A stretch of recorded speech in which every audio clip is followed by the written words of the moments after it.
What's up, guys? Today we're going to be talking about the top 5 best budget iPhones to buy in 2022. So let's go ahead and get started with the iPhone XS.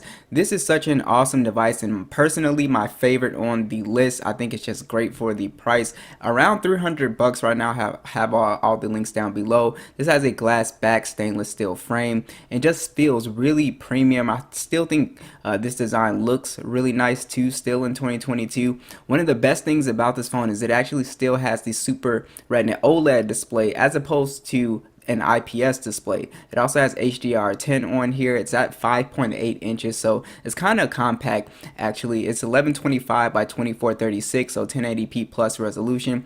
458 for the PPI. It's just a very nice display, great colors and great resolution, very sharp display. So that is one of my favorite things about this phone at this price point. This phone does run iOS 15.3, the latest version, and I see this phone getting updates at least for another 3 to 4 years still. This phone does have the Apple A12 chip. That's also another highlight with this phone. Just awesome performance. This phone can really just play any game that you throw at it. It's very fast on iOS 15 with multitasking, and you just don't see a lot of lag and stutter with this phone, which I was really impressed with.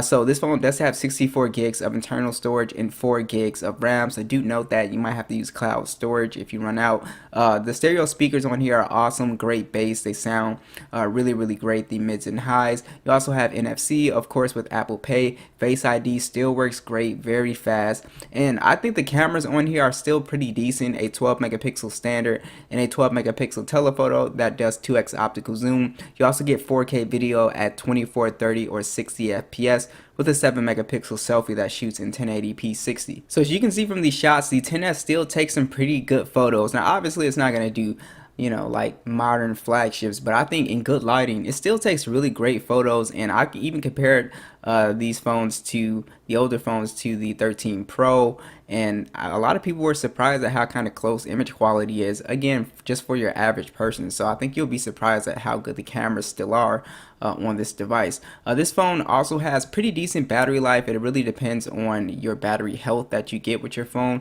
It has a 2658 milliamp battery, 15-watt charging, wireless charging. I'm able to get through a day. You should be able to squeeze easily around 5 hours and 30 minutes to 6 hours of screen on time. Pretty easy out of the XS, so it's still an excellent buy. Next is going to be the iPhone XR, again at the same price point with some minor differences. So the iPhone XR is a much bigger phone. Well, not much bigger, but it is a slightly bigger phone than the XS, which is something that I really like. I think this phone is actually more comfortable to hold. I think it's at a really nice size. It has IP67 dust and water resistant on here. You also have a 6.1 inch IPS Retina display on here. So the XS had that 5.8 inch. This has a slightly bigger display, so if you want a bigger display you will go for this one. 720p plus display and 326 for the PPI. The display is fine on here for, you know, just your normal person, but just remember, if you watch a lot of content you're actually going to go with the XS because that has the better display. This has iOS 15, the same Apple A12 chip as the XS as well too, so this does a phenomenal job with gaming performance, multitasking, bouncing in and out of applications. You rarely get really any lag on this phone. 64 gigs of internal storage and 3 gigs of RAM on here.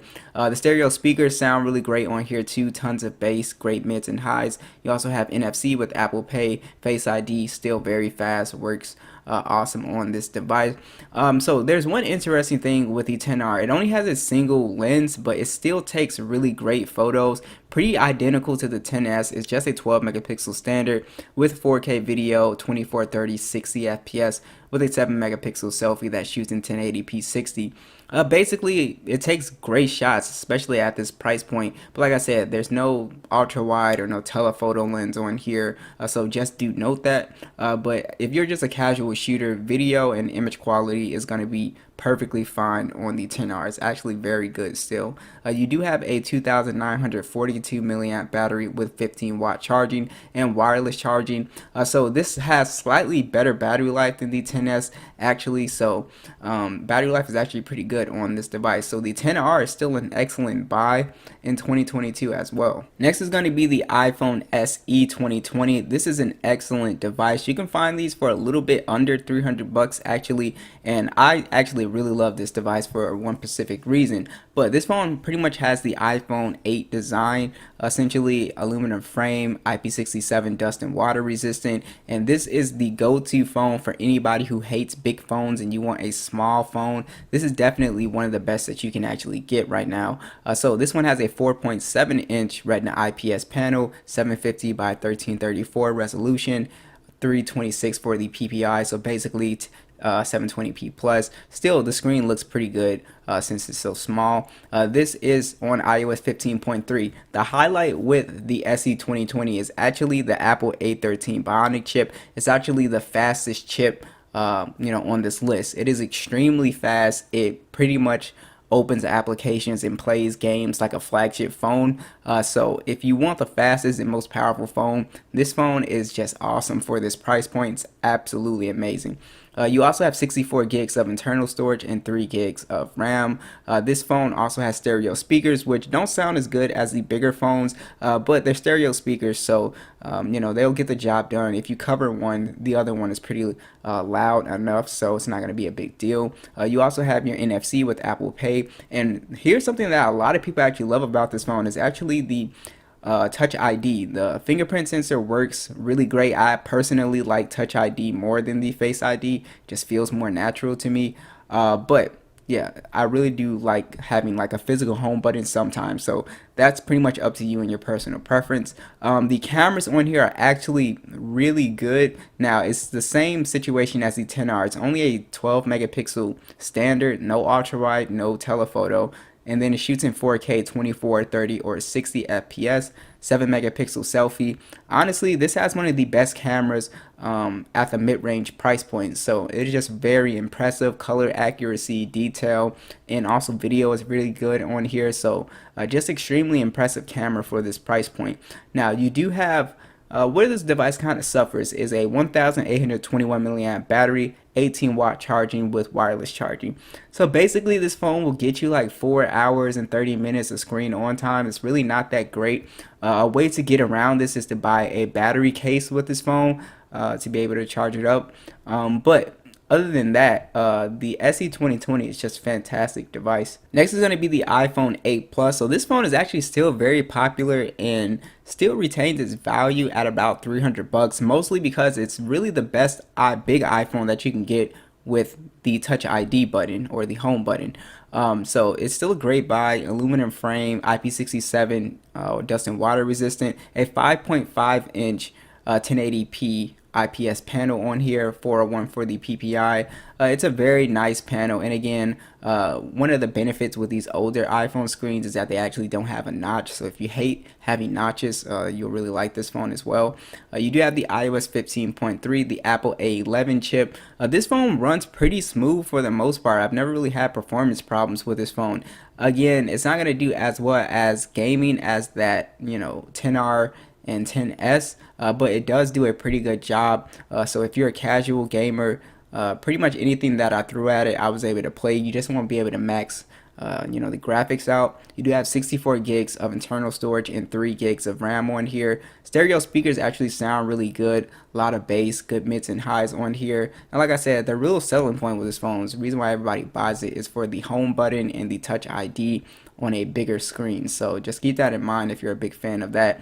Also, image quality was surprisingly pretty good on this device. You have a dual camera setup, a 12 megapixel standard, and then a 12 megapixel telephoto at 2x optical zoom, 4K video, 2430 and 60 FPS, with a 7 megapixel selfie that shoots in 1080p 30. I was really surprised at how the images came out. I thought the images had some really good natural colors, really good detail. The 2x optical zoom did a really great job with taking like these really nice portrait shots as well too. So I was pretty impressed with the 8 Plus camera and the video as well too. So the 8 Plus actually takes really good battery life. It has a 2691 milliamp battery, 15-watt charging, wireless charging. I did a drain test. I was able to get around 6 hours of screen on time with this device, so I was extremely impressed with it. So if you have pretty decent battery health, and that was with I believe like 80 something battery health. This phone is still going to do a pretty good job at battery life. And last is going to be the iPhone 11. And just as I suspected, this phone came down in price pretty well in the used refurbished marketplace. You can actually pick these up for around 350 bucks. And I would try to go on eBay for this one because sometimes Amazon will hike the price up. But you should pay around 4 to 350 bucks if you want a pretty good condition one. The iPhone 11 is a very good device, aluminum frame, glass back, IP68, dust and water resistant. Again, love the design on here. You also have a 6.1 inch IPS display, pretty much the same display in the 10R. It's a 720p plus display, 326 for the PPI, and it's a pretty decent display for most people. It's fine. You also have iOS 15 on here. This phone, the highlight is really the chip. The Apple A13 chip is extremely powerful. Same chip in the SE 2020. This phone really just does not lag at all. It is very fast when playing video games, so you can pretty much play anything at high settings. So it's just a joy to use as far as speed and multitasking wise. This phone also has 64 gigs of internal storage and 4 gigs of RAM on here. And you also have all of your little bells and whistles. Face ID is on here. The stereo speakers sound great, really full, great bass quality, good mids and highs. Apple Pay is on here. Now, the highlight really with the iPhone 11 is that it has pretty much the best camera on this list because it has the 12 megapixel standard and then the 12 megapixel ultra wide. This is the only phone on this list with an ultra wide, which is, in my opinion, the best secondary camera you can have. And then you have 4K video at 24, 30, 60 FPS, along with a 12 megapixel selfie cam that shoots in also 4K, 24, 30, or 60 FPS. So one of the best cameras that you can get at this price point here, especially if you're looking for an iPhone here. Just great image quality overall, great dynamic range, pretty good low light on here. Ultra wide is very close to the main lens. Video is awesome on here. So this is just a great camera phone. So if you're really concerned about getting the best value for your money as far as like image quality wise, you would go with this device. Battery life on here is okay. It's a 3110 milliamp battery, 18-watt charging, wireless charging as well. This phone will easily get you around that 5 hours and 30 minutes to 6 hours of screen on time, which should be enough for most normal people. So the iPhone 11 is definitely a great buy still. So thanks for watching this video, guys, and I'll catch you guys in the next one.